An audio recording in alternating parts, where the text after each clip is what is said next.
Okay, the first item on the agenda is the student advisory report.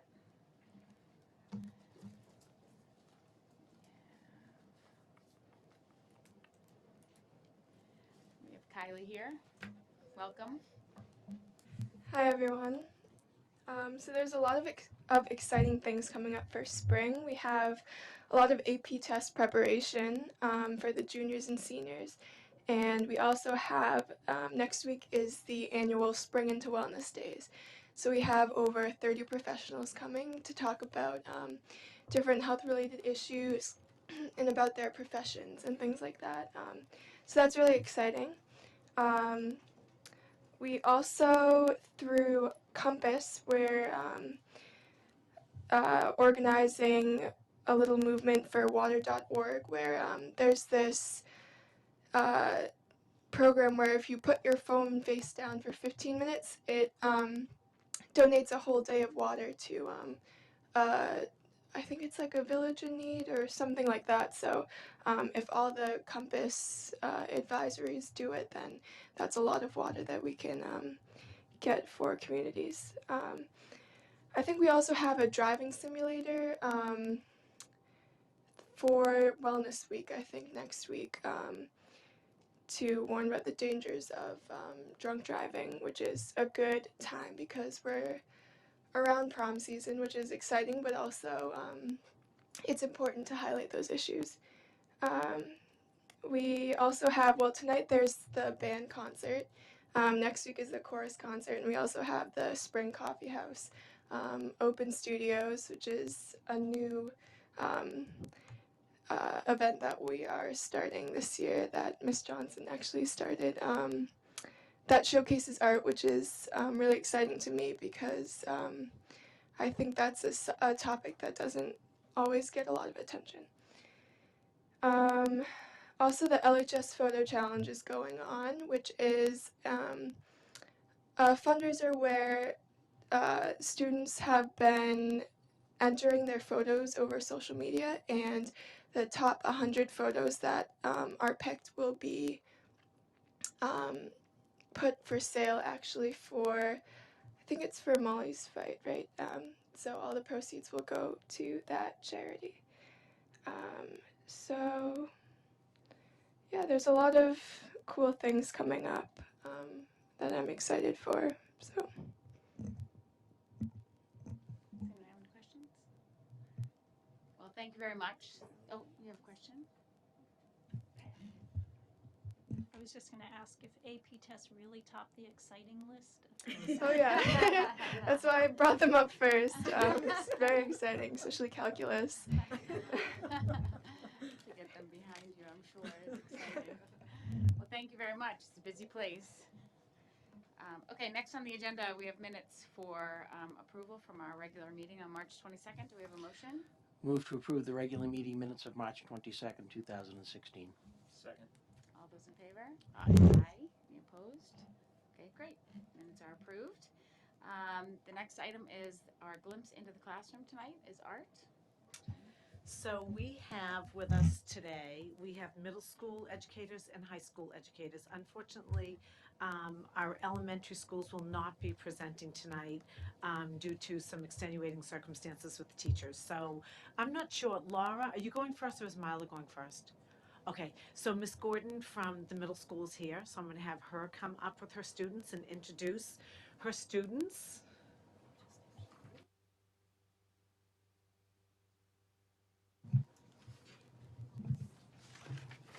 All right. Hi, everybody. I'm Ms. Gordon from the middle school. So we focused on Standard 4 of the Massachusetts frameworks, which is drafting, revising, and exhibiting. Students will demonstrate knowledge of the processes of creating and exhibiting artwork, drafts, critique, self-assessment, refinement, and exhibit preparation. So at the middle school, we do various different types of projects using all different types of mediums, but I always stress to my students the importance of sketching and planning. You know, there's a process to art from start to finish. It's not a race to who finishes first. And, you know, 5th and 6th grade students complete artist self-assessment worksheets when they think they are done. So I brought an example of what that looks like. So, and then 7th and 8th grade mainly rely on critique and suggestions from classmates and myself. They then go back to refine their project or prepare it to be displayed. And now I'll pass it on to two of my students, Tommy and Monet. Hi, I'm Monet Opalato. Tommy Hauser, and we are both in West Orange 8th grade art class. We wanted to share that we always have a rough draft in mind before beginning our projects. The name of this project is Blended Silhouettes. After we make a rough draft, we critique and edit, and we begin blending acrylic paints and creating the background. After the paint dried, we sketched our silhouette design onto the canvas. When we finished by filling in the sketch with black acrylic paints. Ms. Gordon gave us helpful tips after we completed filling in our silhouettes so that we could go back and revise if needed. Another project example is our name tangles. There were also a lot of steps included in the process of completing this project. We trimmed off construction paper and then mounted it onto a black piece of paper for contrast using double-sided tape. These projects were exhibited in the entrance of the middle school. Throughout the middle school years, having a rough draft in mind and knowing to exhibit it has always been helpful in the process of creating an art project. Thank you. Thank you. Thank you, guys. Ms. Johnson, are you going next, or are you going together? You're going together? So Ms. Johnson and Ms. Hayden, and they will introduce their students to you. I'll just stand behind you guys.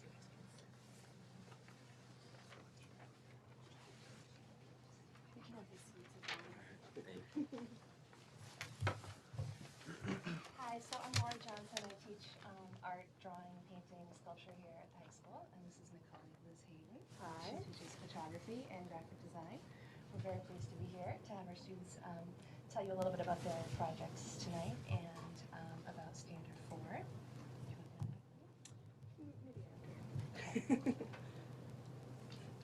So their pieces are up ahead on the easels that they're going to be talking about, and they'll just explain how they came up with the idea, and then what they did for the project, and then where it was exhibited.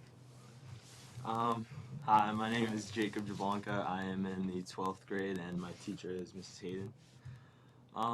My photo is on the right, and it came about when I was in Boston with a couple friends, and we walked by this alleyway, and it reminded me of something out of a movie. I don't know. I think it was, I still don't know what, but I think it was Tokyo Drift or something. It was something crazy. But I took the photo. I took it a bunch of times. I don't even remember how many times I took it, but I kept going up to my friend and asking him if he liked it or if he liked the angle, and I kept taking it because that's usually how I take the photos. I just take them a bunch of times. And then there's a lot of deleting after, but yeah. I used to come to the school for Photoshop until my friend gave me it, which is an expensive software, but Miss Hayden still helps me edit all my photos because it can get a little tough understanding where everything is. And my photo, actually, I was lucky enough to win a $500 scholarship at the Montserrat College of Art Congression art competition, and yeah, that's still my favorite photo I've ever taken to this day. That's it. Hi, my name is Maddie Johnson. I'm a sophomore in Miss Johnson's advanced drawing class. This project, mine's on the left, was a homage to a famous artist. So we had to research an artist and present the artist's life and work to the class, and then create a piece inspired by the artist. My artist was Austin Wiener. She photographs people and then paints on top of the photograph. Because I excel in drawing with graphite rather than photography, I wanted to draw a portrait and then paint on top of it. I practiced painting on top of magazine pages before I started the final project, which are underneath the painting. I experimented with the consistency of acrylic paint to get the look I wanted. For example, I diluted the paint so it was more transparent. My finished piece is Cara Delevingne, and she's an actress and a model. I drew her in graphite first and layered the acrylic paint over it so it looks similar to the style of Austin Wiener's art. This was also exhibited in the Congressional Art Competition held at Montserrat College of Art in Beverly a few months ago.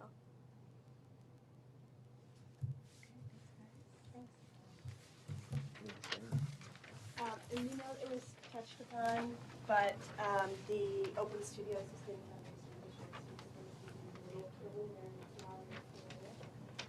we're going to be selling student photographs that have been uploaded in social media. So we're going to print out the best 100 images from students and staff, and we're going to be selling those to raise money for Rosie's Place, which is the women's shelter in Boston, and for Molly's Fight. So it's the first time we've done it. If you want to submit any photos, we would love that.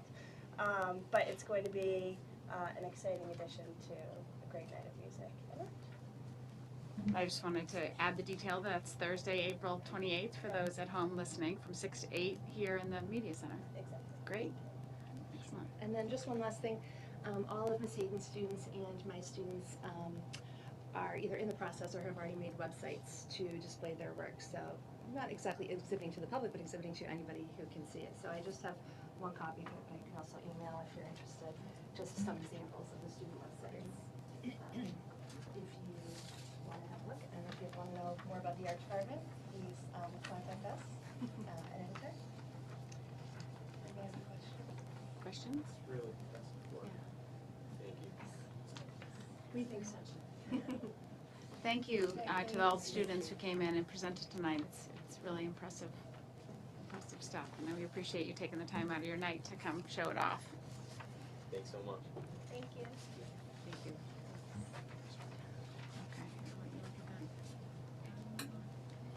Okay. The next item on the agenda is the Destination Imagination trip. Lots of good stuff going on. There is. One after the other.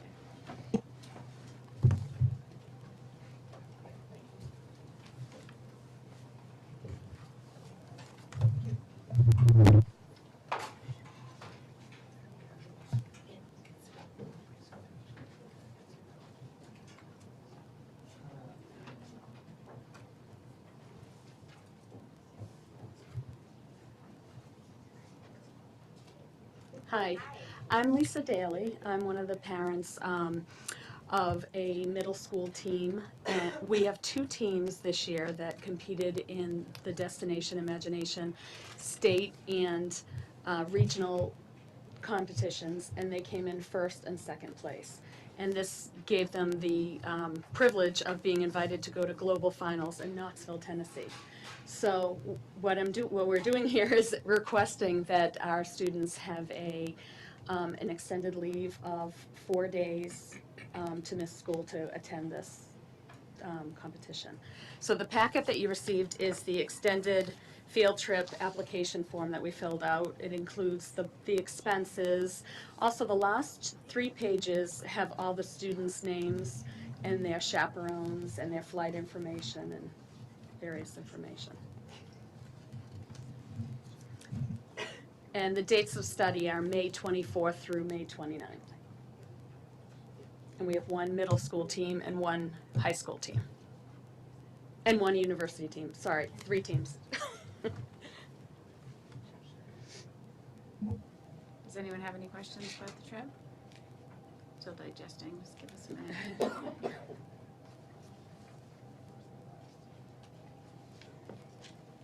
And this is after all. Just not about the trip, but just out of curiosity, I don't think I've ever heard a university team mentioned before.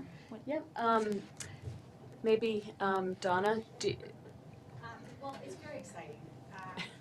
Students can compete from kindergarten through university level in Destination Imagination.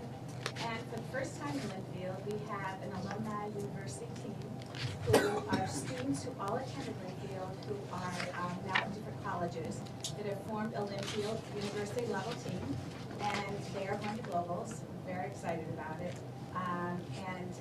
It's the first time, well, it's the second time only in Massachusetts history that we've had a university level team go to globals. So it's a real privilege and an honor, and these students have all appraised for DI, so they're still very involved in the system.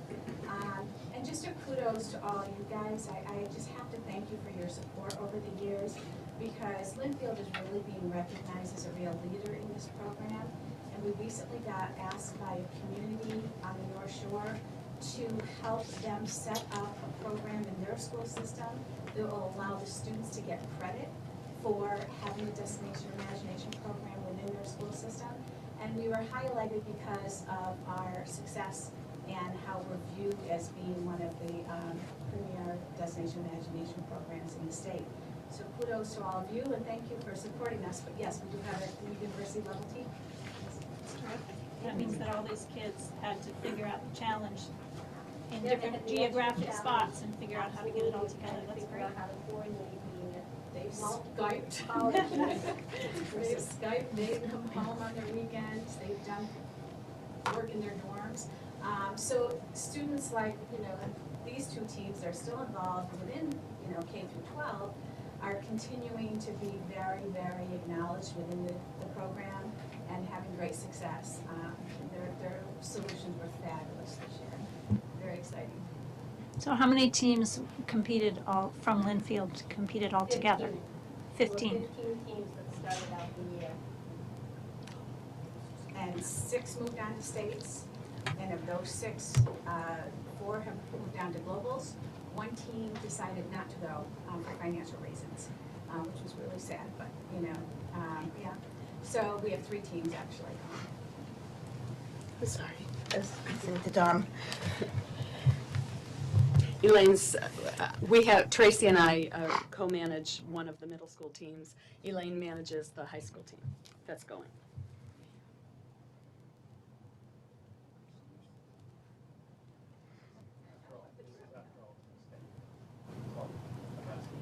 I didn't hear what you This is said. after all testing, it's clear. You have to check the dates, make sure that it's all clear. We did it conflicts with any MCAS this year, which is really great. I think we're. And there's no very well seniors, started. and there's no seniors going either. Right. So that's, and as always, we're asking permission, we know it needs to be voted on the next meeting. Yeah, so I was just gonna say, the protocol that we. Okay, excellent. So we'll put it on the agenda to vote on for the next meeting. Congratulations. Thank you. Thank you so much for everything you do. Sorry I was late. Oh, no worries. Do you actually?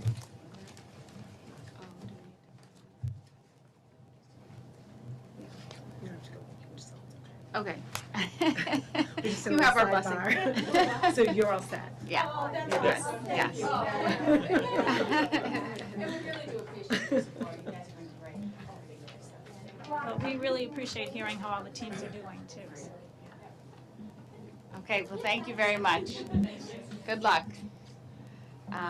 Okay, what are we on to next? Student services, Linfield High School Student Services presentation.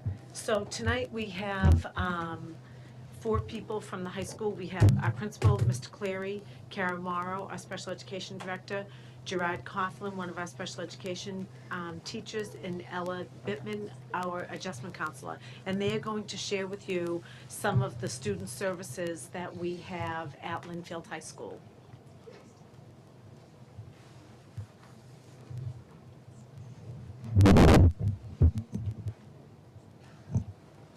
Okay, good evening, thanks for having us. We're going to give you an overview of the programs and strategies that we've been developing here at the high school to address the social, emotional, behavioral needs of the students at the high school. We're specifically going to look at our kind of our 2 newest additions in our bridge program and the advent of our full-time school adjustment counselor, Ella Bittman, that we had talked about earlier. We're really excited to have Ella on board. We've been talking about the need for a full-time adjustment counselor for quite a few years now. I think the data keeps rolling in about not only locally but nationally, the escalation, the need for services along the lines of school adjustment counselors. And you guys have been great over the last few years, where we started with a contracted 2/5, then we went to 3/5. We had part-time. We kept talking about that need, and the need was growing and growing. And now we've got Ella on board, and it's really been great to have her. To give you a little bit of background, I'm going to read this so I don't mess it up. Ella's earned her bachelor's degree in sociology from UMass Amherst. Then she went on to earn a master's degree in social work from Columbia University.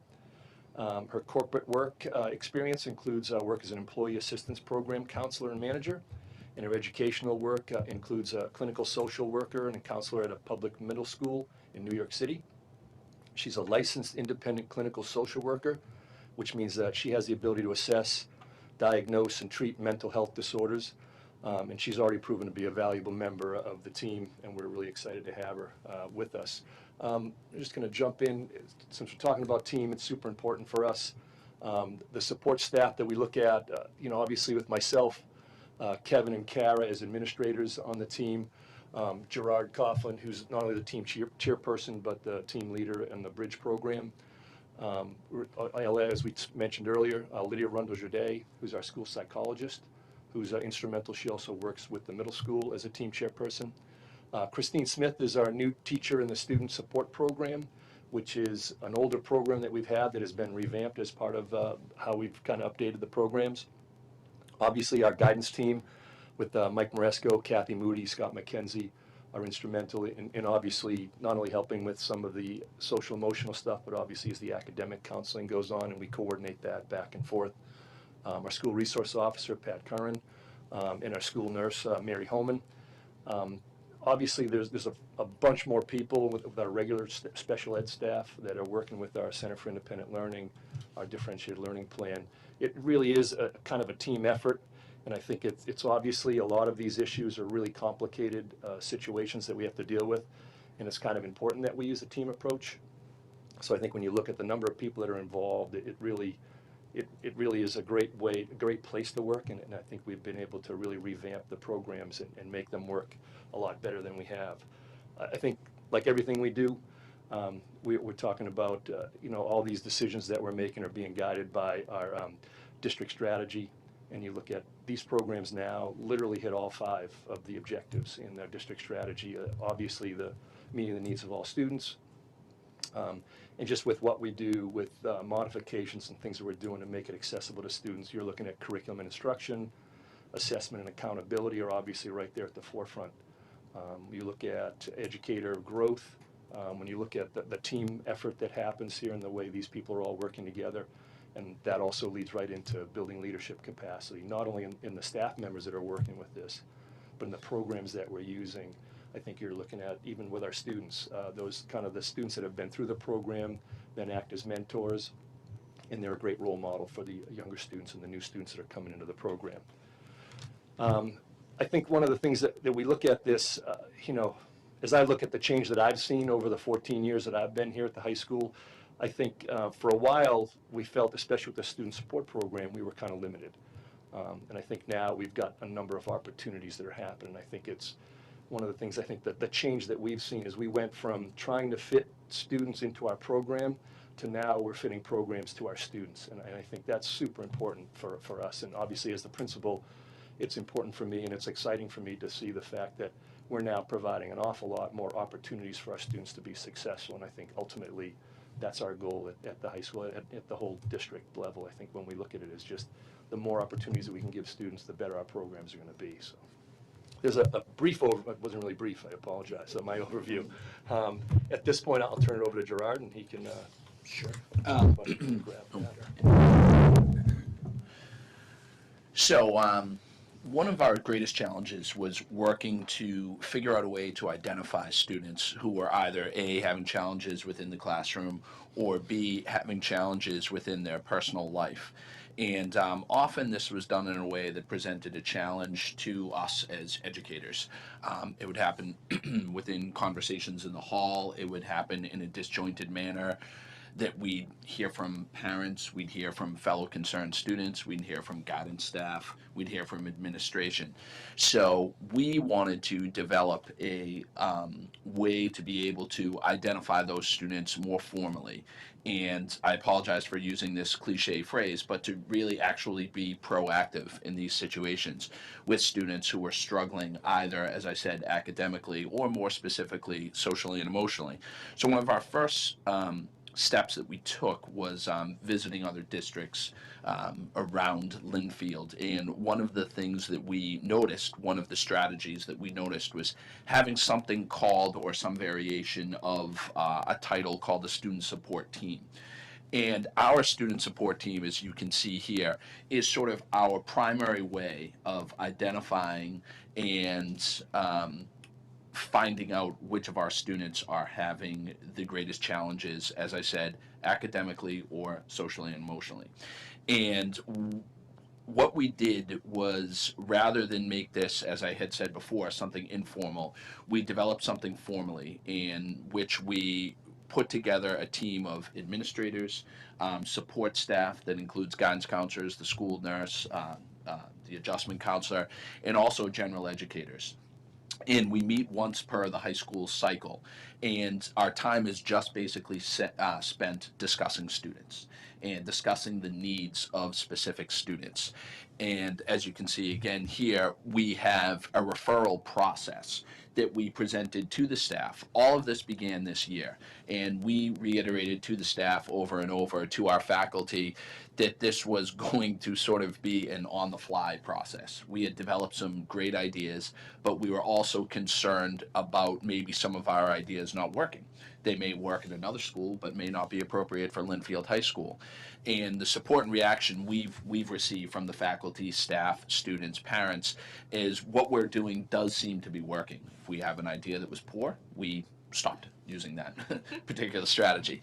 But for the most part, one of the primary things that, one of the primary devices that we're using to find these students is the referral form that is highlighted in red that you can see as a link. And this is provided to all the teachers at Linfield High School, and they can refer a student, any student who they see as having any challenges whatsoever. It's a detailed form, yet highly confidential, that was only provided to the teaching staff here at Linfield High School, and can only be viewed by the 18 member of our student support team.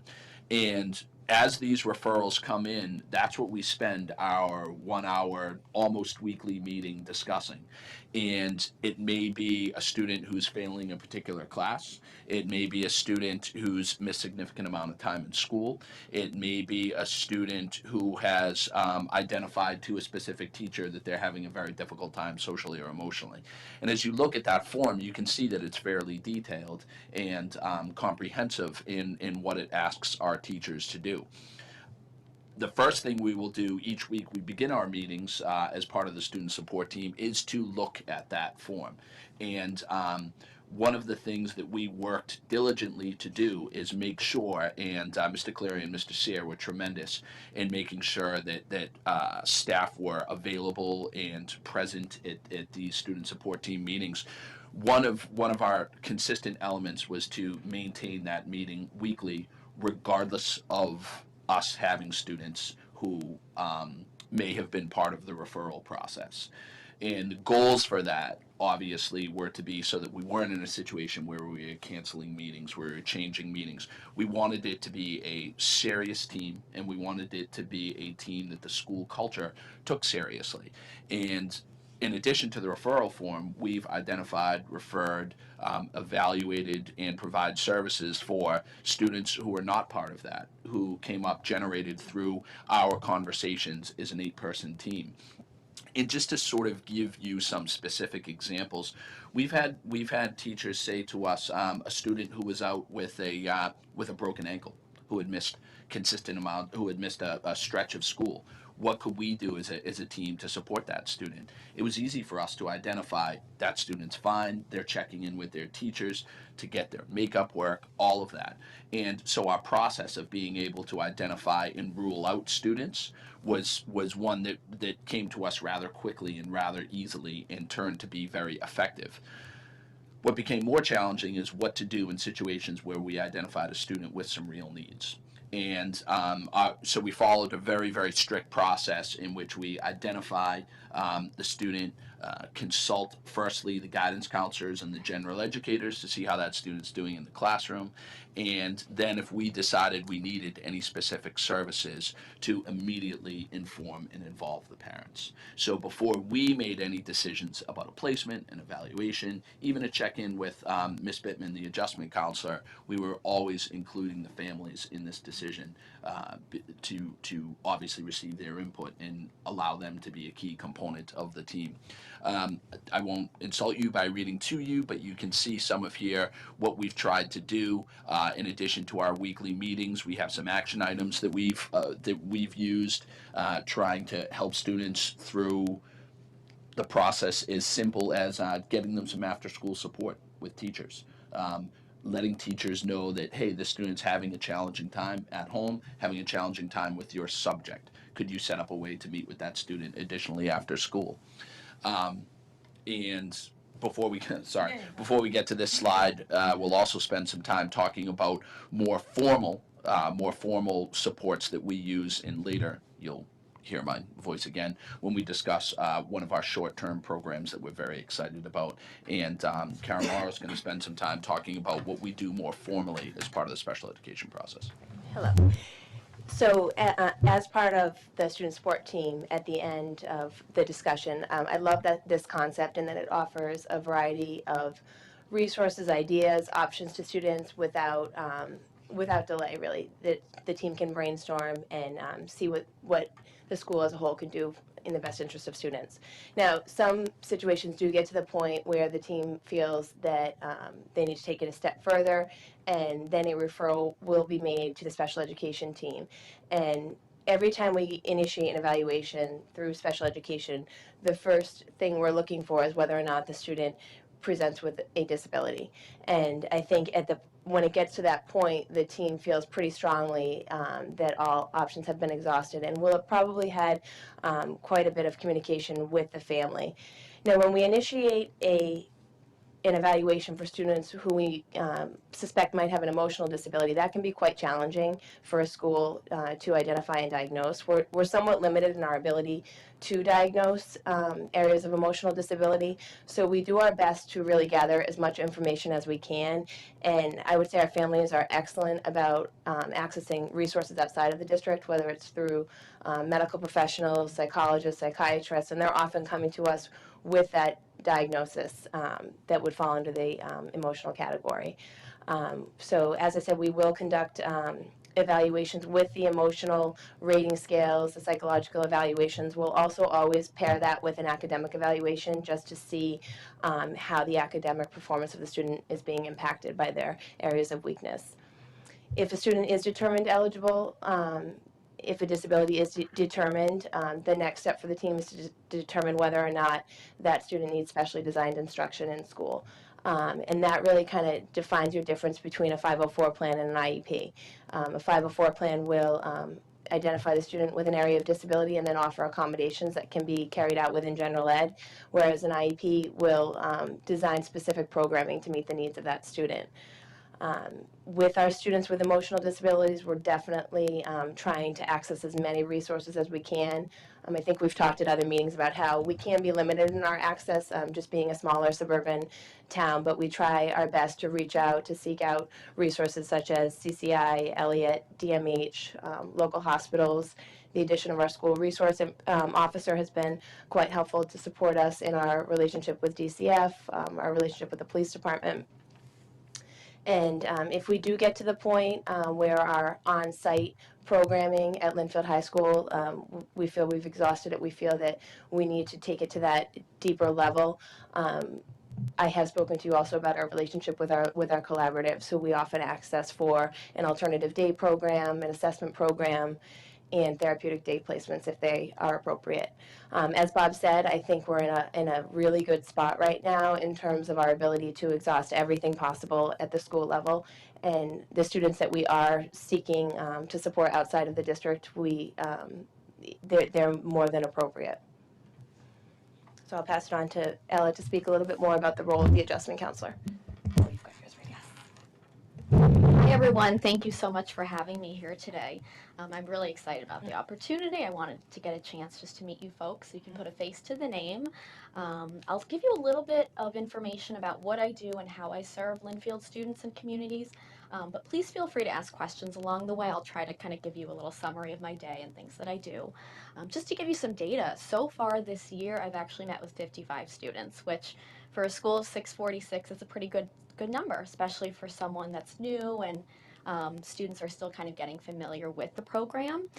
Out of the 55 students, 39 are on my caseload. So that means that I meet with these students regularly, which is at least once per cycle, usually weekly. But some of these students come in as often as every day. They'll come in for lunch, they'll come in during a study. It really just depends on the need. So there might be weeks where a particular student is having a rough time at school, at home, relationships, anything really that might be going on that would cause the student to come in a little bit more frequently, and then they may adjust a little bit better and be able to attend class and be successful on their own. But it is always changing, which is actually something I love about the position, that there's always something new to learn. A lot of different students will come in. I meet with special education students, but also general education students, high honors, high achievers, and students that maybe are struggling academically. So there's certainly a great amount of diversity within the students that come in to meet. And my focus with them is always short-term and solution-focused. So I'm not necessarily their therapist that's always going to be there once a week. I'm really trying to get them back to class, succeeding, attending school, because we are noticing trends this year. We're seeing a few school refusal students. So that means either students that are too anxious to come to school or even just anxious to come to certain classes. So my goal with them is always to get them back to class. I only really meet with students during study halls and free periods unless there's a crisis. And my therapeutic modality of choice that's just been proven to be most effective with adolescents is actually cognitive behavioral therapy, CBT. And the goal with CBT, it's really to restructure the negative thinking that sometimes prevents students from being successful at school. And a great thing that I love about CBT is that it actually, once you train a student to get to know how to reframe sometimes irrational thoughts, how to be a little bit more positive, they can actually practice some of the techniques on their own. And that's always my goal, because I'm not always going to be there at night. I'm not going to be there necessarily for summer vacation. So I want students to be able to learn the techniques that they learned with me and actually implement them on their own. So if there's a rough morning where a student is feeling really anxious and maybe having trouble getting to school, my hope is that they would use some of what we've learned and when they have come in, some of the experiences they had in order to get them to class. Part of that is also, I'm not only collaborating with students and meeting with them, but parents and families are a huge role, a huge part of it. So after I meet with every student, I always introduce myself to parents and families, guardians. I think it's crucial. Just like Mr. Coughlin had said, the team approach is just so important for us. I really want to make sure that parents are on board and comfortable, because if they don't feel comfortable with me meeting with their student, it's not going to be successful. There's some parents that I communicate with daily. They'll send emails about what went on the night before, things they want me to be mindful of.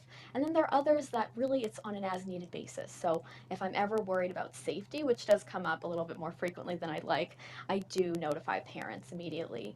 I also schedule meetings with them just to really get a feel for what they're looking for from an adjustment counselor. A lot of the students, as was mentioned, they do actually have their own outside therapists, so folks that they meet with weekly, bi-weekly, psychiatrists, and I also am collaborating with them. So I always make sure to get a release form. I want to communicate with them so that we can sustain that team approach. I don't feel that would be effective if a student was meeting with two separate people who really weren't on the same page. Guidance is also a wonderful support team. I would say I get referrals primarily from guidance, parents, teachers. I've had plenty of teachers come in and kind of still learning the role because it is new and saying, you know, I think this might be something I should come to you with. And so that's becoming so successful because they're kind of letting other staff members know, okay, you don't have to deal with this alone. You don't have to try to solve this problem. You can let Ella know and she can kind of, you know, take care of it. Today it just happened. A student in class was having a rough time and a teacher called me and I was able to kind of provide support so that it didn't disrupt the class, so that the teacher didn't need to step out and take time away from other students. Recently, I've noticed the trends, and I know I'm new this year, but what I've noticed so far is that there's a great amount of anxiety and depression. Unfortunately, we're seeing students self-harming themselves. And actually, we've had a couple of students that have been hospitalized this year. So, you know, that's part of why the SST program and the Bridge program that Mr. Coughlin is going to tell you a little bit more about is so successful, because students are missing class for extended periods of time, and it's really tough for them to get back in the swing of it, both emotionally and academically. And so we're kind of able to be extra creative and just coordinate schedules, and I'll meet with students a little bit more frequently during those times. We're also just seeing school refusal, as I mentioned, which has been something that I'm told from the team is something we're seeing more recently. And so that's why I think it's just so successful to have someone there it's so productive for students. Instead of missing class, maybe they'll come in, we'll do different activities. I have games, I have adult coloring books, stress balls, really anything that I can do to get students feeling okay and getting back to class. And I have to say, I'm so impressed with this team. I've never been in such a supportive organization that really, the things that we're willing to do and accommodate each individual student is amazing. So I have to attribute some of the success of this role to that. And it's been great, been nice and busy. So Thanks, it's been very Ella. successful. Thank you. Thank you, Ella. All right, so Gerard will come back up, Gerard Kaufman will come back up to speak about our bridge program. So as Ella Bittman had just spoken about, she obviously handles the behavioral social piece, the therapeutic component of the students that we've discussed tonight and the students that we've worked to identify. As I had stated at the outset, having had internal discussions, we realized, as Karen Morrow just said a few moments ago, we realized one of the greatest challenges with assisting in identifying these students was sometimes the special education process could take longer than you had hoped.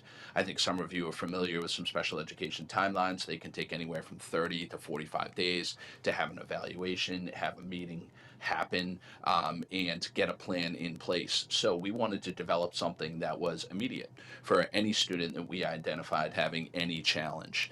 And as you can clearly see here, the Bridge program is new this year, and it is based on the trend of general education students requiring some of these social and emotional supports.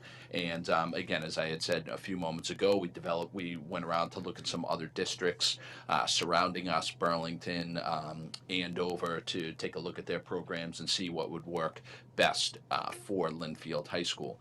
And if you look at that third bullet, I think the most key component that we identified was having that become an immediate service. So when a student is in crisis and or having an extremely difficult time getting to school, succeeding in the classroom, we wanted to allow them a place where they could receive some academic support in addition to the therapeutic supports provided by Ms. Bittman. So that was our goal. It would allow them to have a home base during the school day. And currently over this school year, which as I had just said, the Bridge program just began this year, we've served 21 students, some of which we have been extremely successful in transitioning back into the general education classroom. So there's not always 21 students present. And when we do that, we like to set, it sounds arbitrary, but we sort of looked at other districts, and we like to set about an 8-week timeline to be able to work with the students. And after that 8-week timeline is up, we reconvene the team and come together and see if the student is in a better place at that time.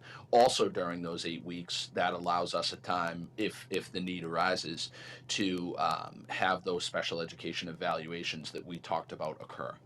And so the student is able to transition back into the school. We have a place where we're able to assist and support them while we try to identify if they need larger or greater, I should say, supports throughout their school day.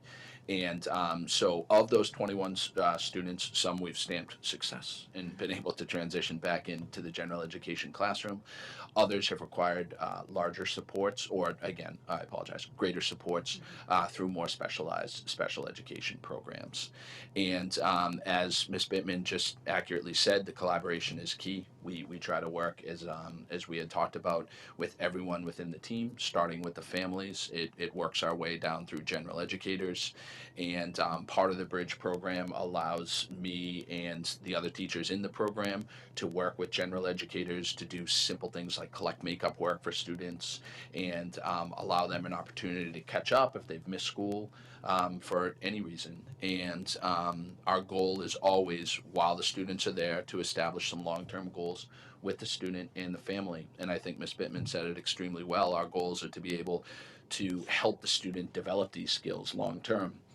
So they always know that they have a place that will support them, but yet we also want them to know that our central goal is to help them transition back into the general education classroom. And then, of course, our long-term goal, once you're at the high school level, you have to start to think about their transition post-high school. And so those are some of the goals that we have in mind every day when we work with the individual students. So one of the programmatic options from a special ed perspective, so if a student is identified as eligible for special education, our student support program is one of the 5 programmatic options that we have at the high school level. As Mr. Cleary had mentioned earlier in his intro, this program had been in existence for several years, and it was almost, too good in some ways, and that had grown to the amount of students accessing the program. I think last year, the year before, when we talked about really redefining it and revamping it, there were maybe about 40 students in and out of the program. And we just felt as a whole that was just too much. And the differences in the programmatic needs of the students accessing that, the SSP were just too different. And so we really needed to sit down and say, okay, what do we want this program to accomplish? And a big priority for me was to have that consistency level to level that I've spoken about. And we have a student support program at the elementary, the middle school, and it was in existence at the high school, but the way it's been redefined in recent years really mirrors those other programs. I think our goal with this program is to be our most therapeutic option, to be our program where we can be as flexible as possible in terms of schedule modifications and specialized support around social emotional needs.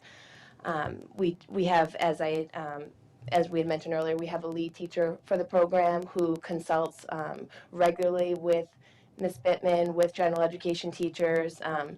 The level of consult for the students within the program is very heavy, as it needs to be, with both in-school and out-of-school providers. And our goal areas for students accessing this program is really, again, to not only support them academically, but to help them establish long-term coping skills, long-term skill development related to their social emotional needs. And Bob, you want to touch on long-term impact?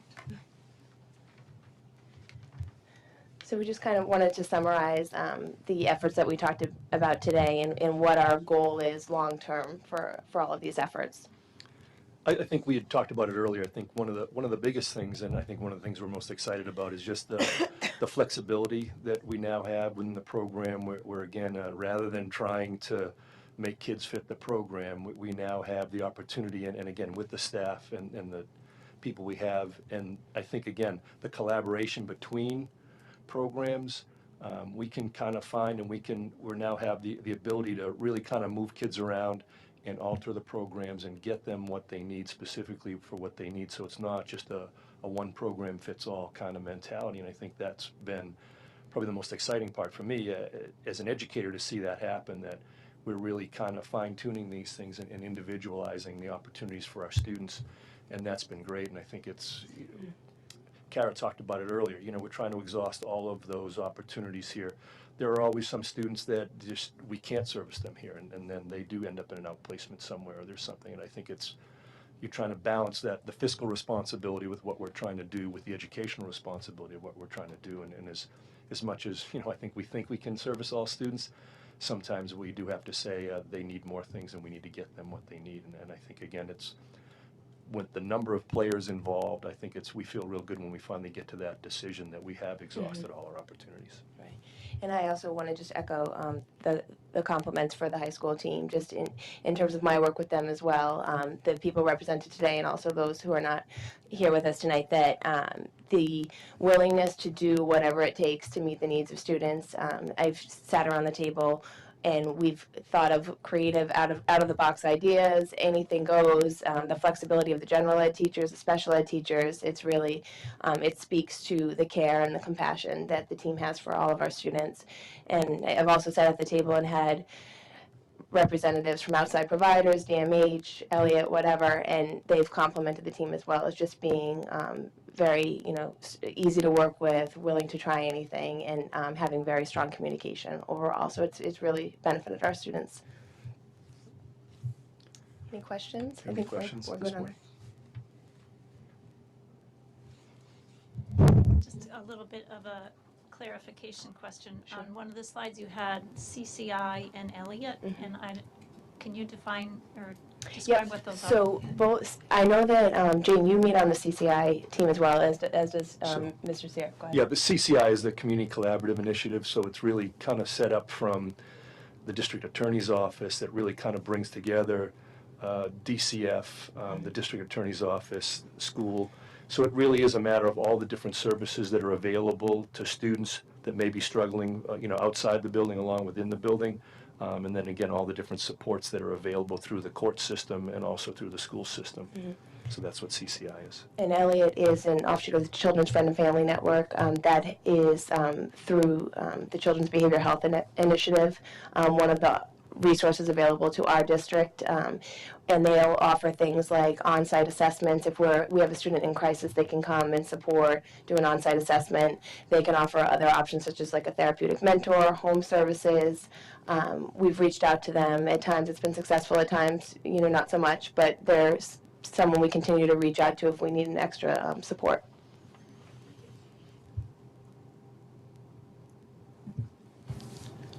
The second bullet on long-term impact, could you describe a little more of the restrictive settings? Sure. So I would say, we're always shooting for programmatic options that are in the student's least restrictive environment, and that is really defined by their access to general education peers and in the most typical type of situation. So to treat students therapeutically, that can be quite challenging in a public school setting because we can't necessarily change our environment, but we can modify it as best we can.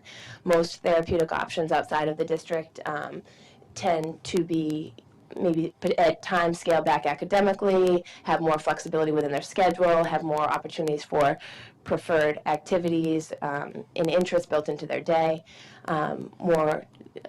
more clinical staff, it depends. So we do our best within the district, and I'd say most specifically through the student support program, to adjust and modify the school environment to meet the needs of the students, whether it's coming in through a different entrance, whether it's changing up their schedule day to day, whether it's increased access to the counselor, the school psychologist, whether it's an independent study of some sort.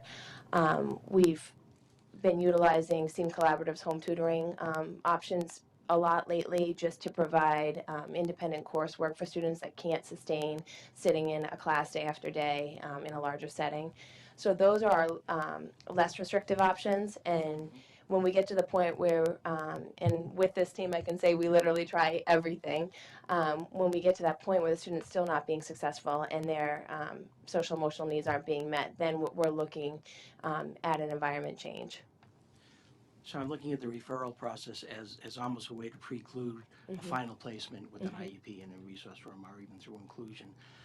Any data on the number of students who went through the referral process, and then as you work with the teachers for them to modify or make adjustments in their instructional strategies, the student begins to engage, have more success and engage in standard curriculum? Any data on a number of students referred who are actually, because of the modifications or the change in instructional strategies on a part of the teachers, you kept the students, it precluded an actual assessment and then eventual IEP or SPED placement? That's data that I don't have right now, but I'm sure we could get. I know that, and Gerard could probably speak better to this than me, but I know a running log is kept in terms of the students who are referred to the student support team, what the action items are, and what the long-term outcome is. So that could be information that we get to. I know in terms of special ed, as a whole, I have those numbers that we have about 100 students at the high school accessing special ed services of some sort. And I think, too, sometimes it's hard to compare some of those numbers, Sal, because at this point, the Bridge program is brand new, a full-time adjustment counselor. So to compare it to what's happened in years past, not the same services, but I think it's one of the things that as we look at, obviously at the end of this year and as we continue on, we'll be looking at those numbers anyways to for us to sort of gauge what's the success of these programs. And again, we're right back to it, and how we might be able to modify the programs to be even more successful. I know, looking at the support staff, you have Patrick Curran listed. How often does he get involved? At what point does he get involved Sure. You know, obviously it makes sense that he would be on it, but I'm just curious how often we have to use him for. I think within the school day, it's certainly a lot of the things that we're doing in a classroom in these kind of environments, he's not really involved in. But when you talk about that community outreach, that, you know, whether it's at Market Street, whether it's at a ball game, whether there's those things outside of the building, it's a nice connection that our kids see him in the building here and then see him out about the community in that way. So it's a nice connection for that, and I think it's also for him as a resource for some of those students that there may not be an educational difficulty, but they may be struggling within the community. They may be struggling with some of their emotional, social aspects, and some of it might be, you know, it might be a problem at Market Street. It may be, again, something just within the community. And sometimes that having that familiar face in both places really is one of those things that, you know, the number of kids that walk by and say, hello, how you doing, Officer Curran, you know, give them a high five. And they haven't really dealt with them in an educational realm, but they know him from the community.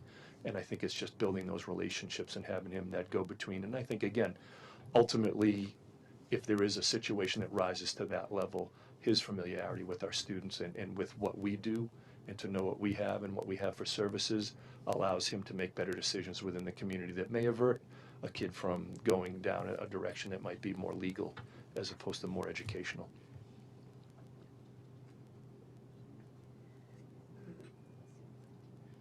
Bless you. Well, thank you very much. Thank you. Thank you for having us. Thank you. Lots of information.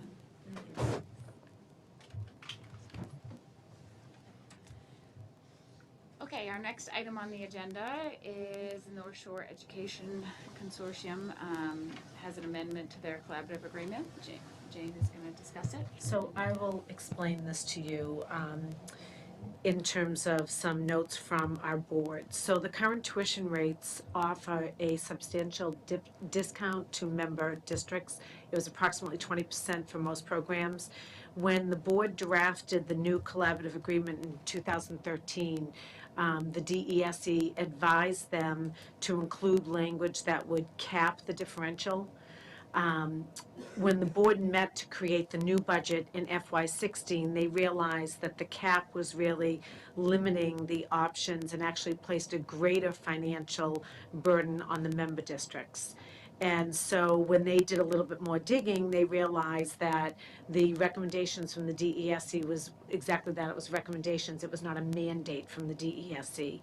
So the board feels strongly that it's appropriate for a non-member district to pay a higher tuition rate to access the services that they provide, because the member districts actually pay an annual rate, a fee, and obviously we're a member district to participate in program, and we also have ongoing governance and oversight of the collaborative. So by statute, any change that is made in the collaborative agreement requires the approval from the majority of the member school committees. So we're asking the school committee to vote to make this change, which simply says non-member tuition and fee differential should not exceed 10%. So the board is asking our school committee to vote on that. So it doesn't change what we pay. That is correct. Anyone have any questions? So this is just added, it's not a change, it's not like it said something different before, this is just an added sentence? That is just an added sentence that they want to add. Okay. Right. And do you have any idea what the differentials were before this sentence was added? 20%. Okay.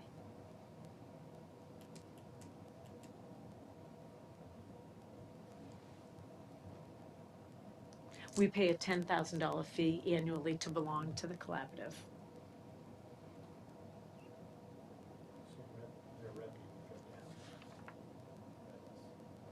Their revenue would go down? Right. 20% now. Right. Do you want me to read the whole paragraph? That might be a good idea. Okay, so the whole paragraph says the proposed budget shall include the methodology used to determine tuition prices in fees for service for member and non-member districts. Tuition prices shall be based on the total cost of the programs divided by the projected number of students enrolled in each program, in such programs. Capital costs will be included in the budget and will be appropriated in either tuition prices, fees for services, or membership dues. Fees for service are determined based on the cost of service, projected utilization, and applicable overhead. Non-member districts may be charged higher tuition and fees to reflect increased overhead, as well as the fact that member districts are subsidizing program costs through their dues.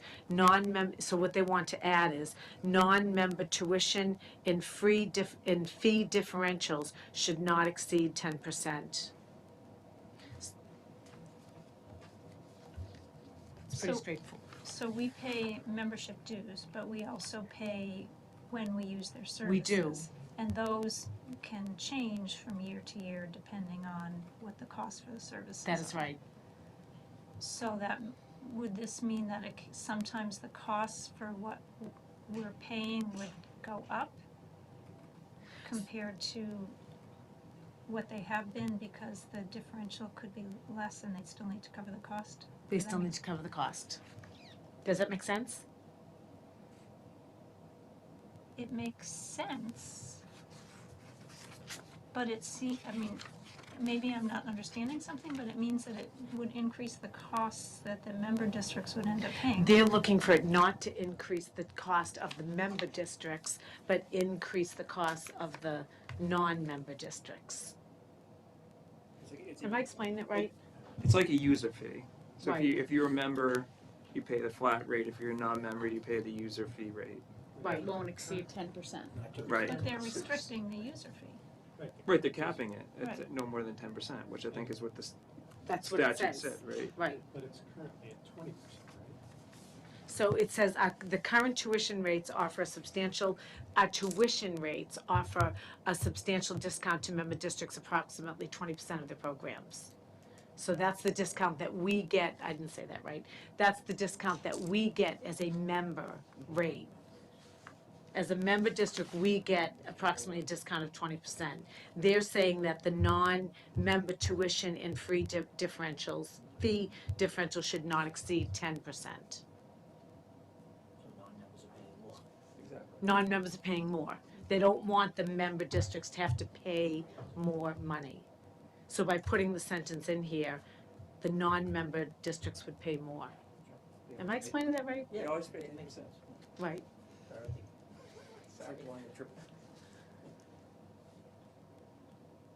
No? I don't understand. Who wants to take a shot at it? Are we voting on this evening? You were supposed to be. I have a board meeting tomorrow morning that I was going to bring this to.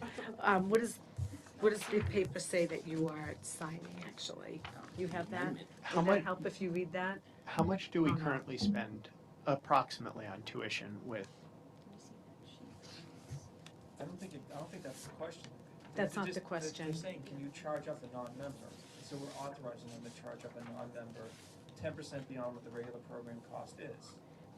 But we would not, as a So member we get a district, because we're members, we pay the 10,000 flat fee for a membership fee, and we Right. get access to all the programs at the program cost. Right, The but non-member pays a charge-up I- fee because they're not a member. I'm confused with the 20%. So- That's where Dorothy's are you confused confusion. with that? Yeah. So we currently, our current tuition rates offer a substantial discount because we're a member of approximately 20%.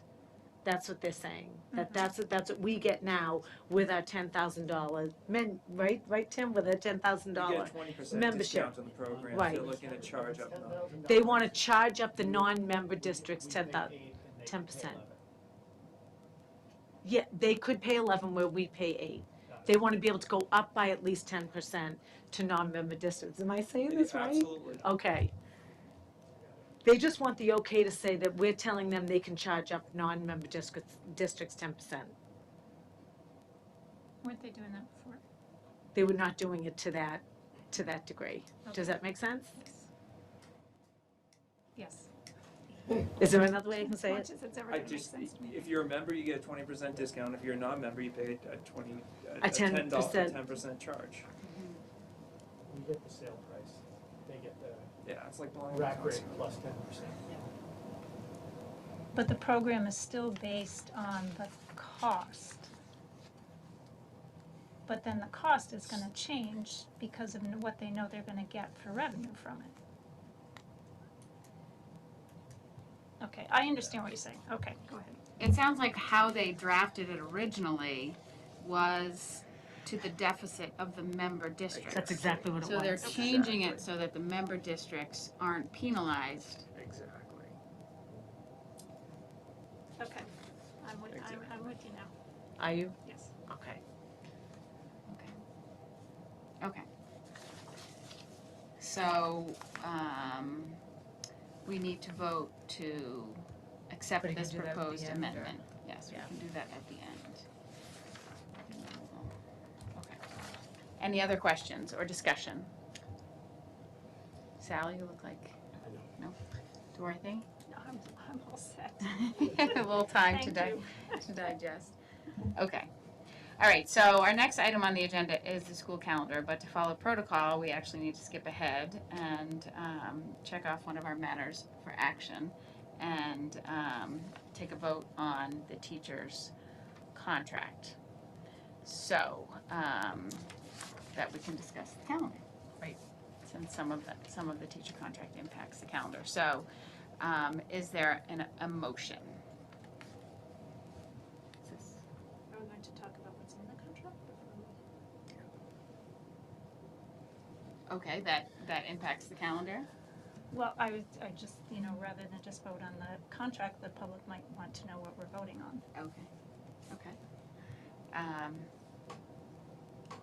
Okay. Okay. Yeah. Not specific to the calendar, the whole? Not specific to the calendar, if we're gonna vote on that, ratify the contract. Okay. Do you wanna? You want me to? I didn't bring my list of bullet points. Okay, so.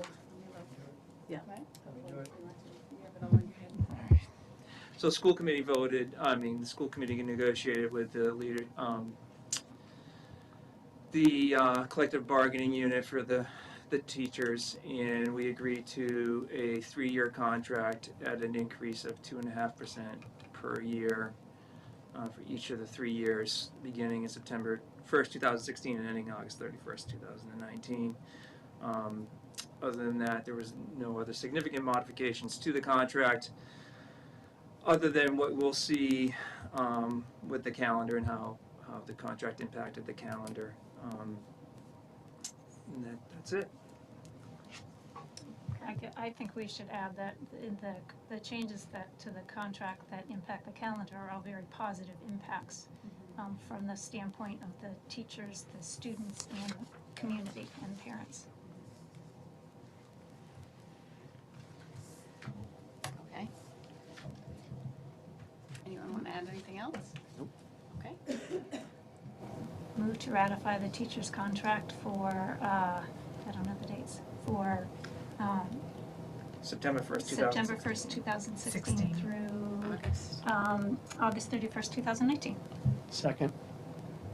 All those in favor? Aye. Any opposed? Hearing none, okay. The collective bargaining agreement is approved. So we can move on to the next item, which is the 2016-2017 school calendar discussion. So, does anyone have any specifics they want to speak to on the calendar, or you want to talk in? Do you want me to? Yeah, so a few things that are on the calendar, if you take a look at it. The teachers will be starting school on August 29th, and they will have a day and a half of professional development before the students join us on August 31st. As in last year's calendar, we will continue to have the professional development days on Wednesday. and on some of the Wednesdays, they're the first Wednesday of the month, and on other Wednesdays, what makes more sense for the calendar is for it to be the second Wednesday of the month. There will be a full day professional development day on October 11th, and if you look specifically at that week, we also have a Jewish holiday that week, and we also have Columbus Day weekend. So that will actually be an extra long weekend for families having the Monday, Tuesday, and Wednesday off. As part of the teacher's contract, the teachers will now be doing 2 conference days in November. One of the days will be on November 3rd, and then the other day will be the next week on Tuesday, November 8th. One of the things that I'm most excited about with this calendar is if you look at September, I think it's the sleekest that September really has ever looked. There are 3 uninterrupted weeks of instruction in September, which I think is really important for the success of transitioning our students and our teachers back into their school year. Is there anything major that I'm missing from the highlights? I think so. Go. I think 2 early release Yes. days for conferences instead of 4. Instead of 4. And 3 fewer early release days that just affect the elementary students. That is right. So you're right. In the past, there have been 4 early release days the week of Veterans Day, and the significance change there is that there will be 1 the week of Veterans Day, 1 the week prior to Veterans Day, and there are 3 less early release days for the elementary teachers. So the calendar is much smoother than it has been in the past, with less interruptions to instructional time in the classroom. Can I just add, I think the teachers did a great job of working with us to come up with ideas that ended up sort of turning the calendar on its head in a positive way. So I think that we should acknowledge that it was a joint effort among everyone to get this calendar, which really looks much less fragmented than it has in prior years. And actually, Dorothy, that's a great point, because during the negotiations, the teachers actually said, this will help our calendar, this will make our calendar smoother for instructional time in the classroom. So I do think it's important to highlight that. Jane, just a real small thing before this goes out. This indicates that there's an early release day on Monday, August 29th, which is not the case. The color coding. You know what that is? It's a half PD day. Okay. So every time there's a half PD day, it's blue, and that is a half PD day for teachers. Students are not involved in that because they do not start until the 31st, but it's just indicating that it's a half professional development day.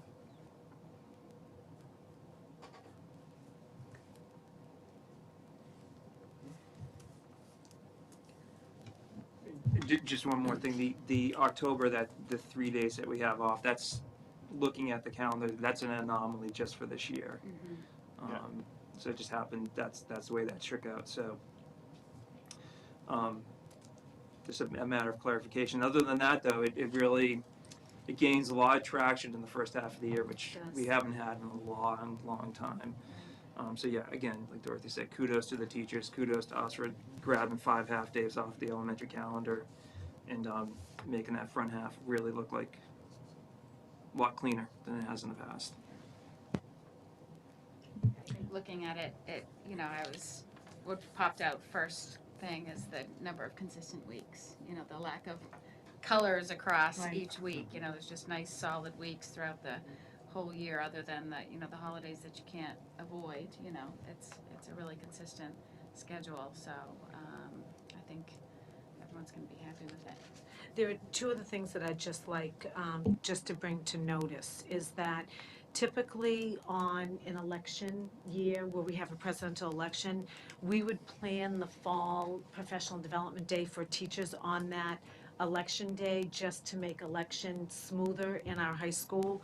But because of what Tim said about the calendar in terms of having Columbus Day on the 10th and celebrating a Jewish holiday on the 12th, it made sense for us to put that professional development day in the 11th of October, so that the students would have 3 days off instead of a day on, a day off, a day on, a day off.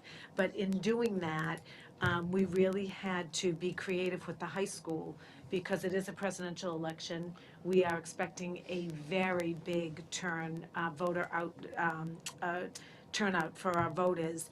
And so this calendar also is proposing that the high school has a delayed start time on that day of 9:30. So that's also in this calendar. So I just wanted the committee to be aware of that as well. And again, that's not something that we would typically do, but to make the calendar as sleek as possible, we decided to put the professional development day on the 11th.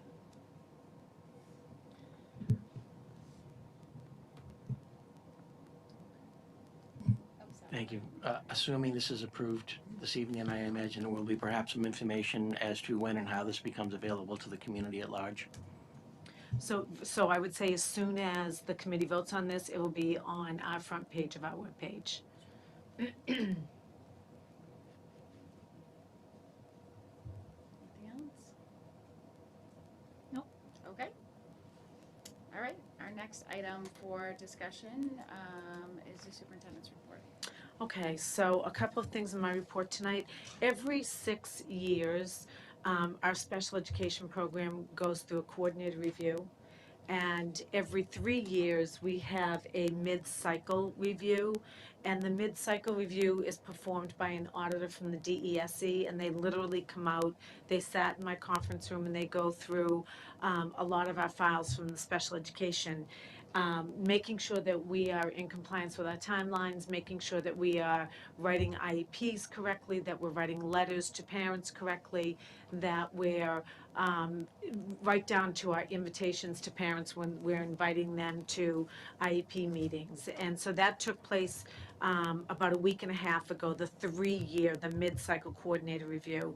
And we have received informal feedback from that review so far, and it actually looks really good. So we're excited about that. So I just wanted to highlight that.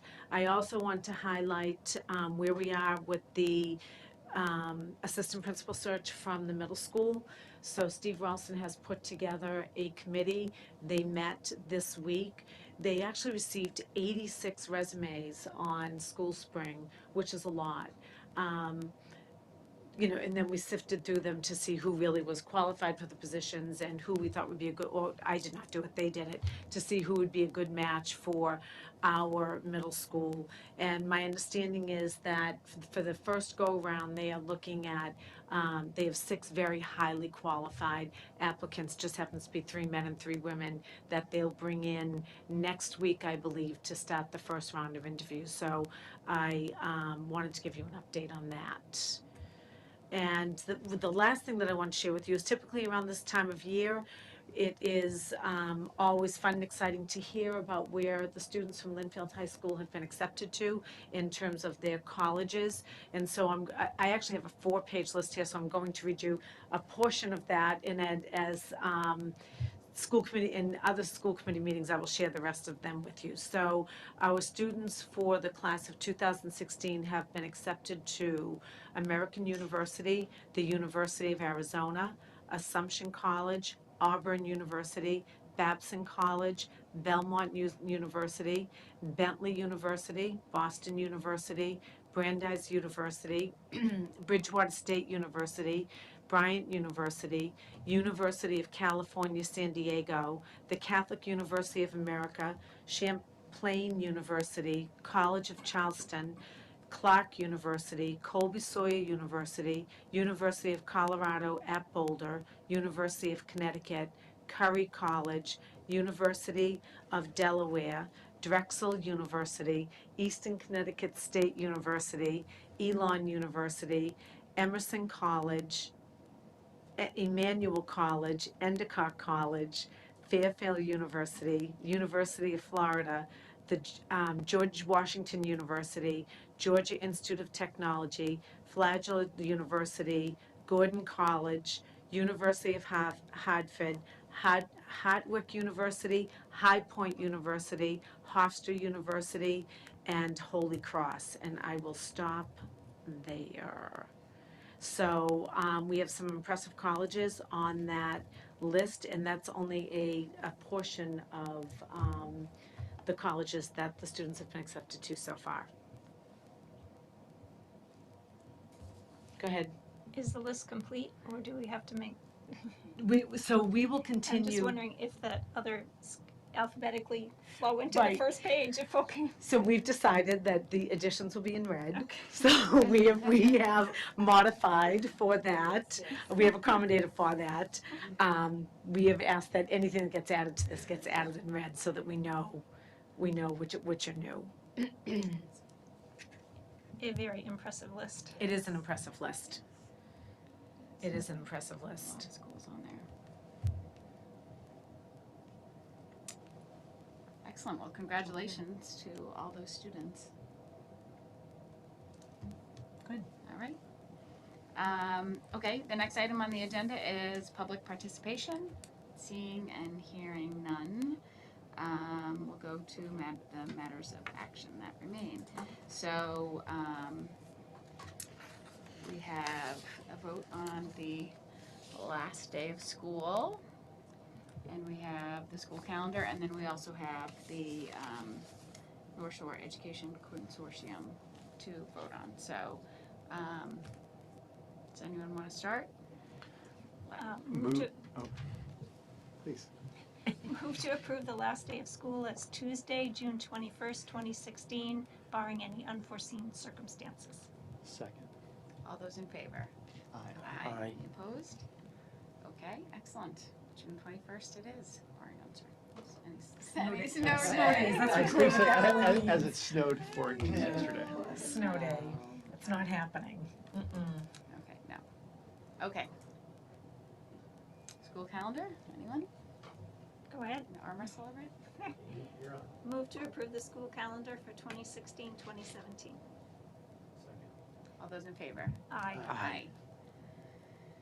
All right, excellent. We have a school calendar. And then the Educational Consortium amendment to the collaborative agreement. Does anyone? Move to approve the amendment to the North Shore Educational Collaborative Agreement. All those in favor?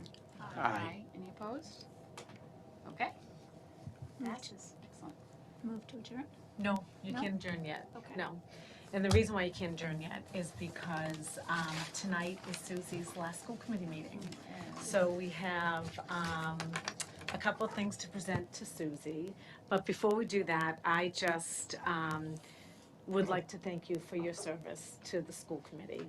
I think that our schools are better off for having had you serve on this committee. And I will greatly miss your presence sitting at this table. And so in recognition of your service, we've got my room there pulling a couple things together. So before I present this to you, the first thing one of the things that we're presenting to you tonight is it has been no secret for anyone who has been following the school committee over the past few years is that you are very committed to the technology initiative that we have done here in Linfield. You were on the tech committee from the very beginning. And so the first thing that I'm going to present you with is, this is a new robot. Oh my gosh. And it's for our makerspace here. Excellent. And so this can be completely coded by the children, and it can walk, and it can grab things, and it can basically talk. It can do all kinds of really exciting things. And its name's Susie? Its name is Susie. I guess now it is. Yes. Susie the robot. Oh, that's so great. I love that. So that will be a new part of our makerspace in honor of you and all that you have done for our students here in Linfield. Oh, that's great. Okay? That's great. And so this stays here. You don't get to take this home. I know. Good, good. You do get to take home one of our Linfield marbles, our blue apple, and it says Linfield Public Schools in recognition of dedicated service. So on behalf of the students, the parents, the teachers, the school committee, we would like to present that to you for thank all you. that you have done. Thank you, thank you. I'm undeserving of all of these nice words, but I do just want to say that I feel like the benefit has been mine. You know, I feel like I've learned so much and grown so much serving on the school committee, and I really appreciate my time here. It's been very valuable, and I'm sad to walk away from it. But, you know, I feel very grateful that, you know, my kids benefit from the time you guys spend doing what you do, and I know that moving forward, it's just going to get better. So I thank you in advance for, you know, what you're going to continue to do and all the work that you've put in so far. And, you know, I just, as far as my experience, I've just been kind of blown away by the amount of hours and time and work that people put in to make this town what it is. It's a really impressive group of people. So I definitely have been the benefactor of that, sitting where I've been sitting for 6 years. So thank you, though. This is a great takeaway. I appreciate that. I love the robot. Susie, little Susie.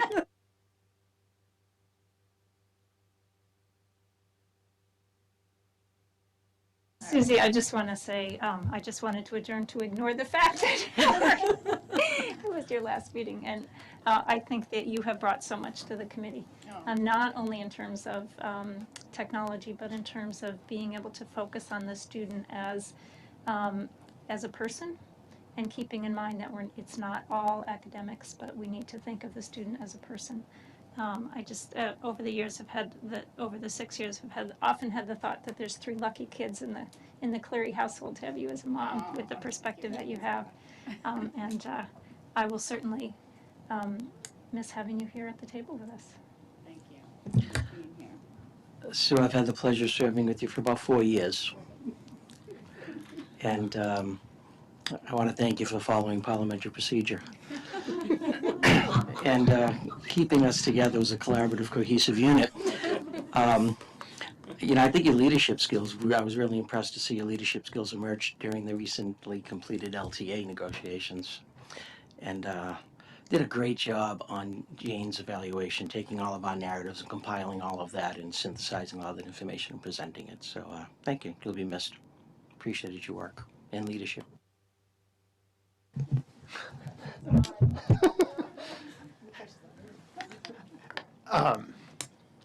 I'll echo what Dorothy and Sal said, but you know, for me, I will. It's been 2 years, and I would really focus in on the last year, where we've worked a little bit more together through the technology initiative, seeing how you've pulled that together, and just, you know, as chair, the even keel that you operate with, you know, really hearing all the voices and really pushing this district forward. So the district is definitely in a better place than where you started. Thank you very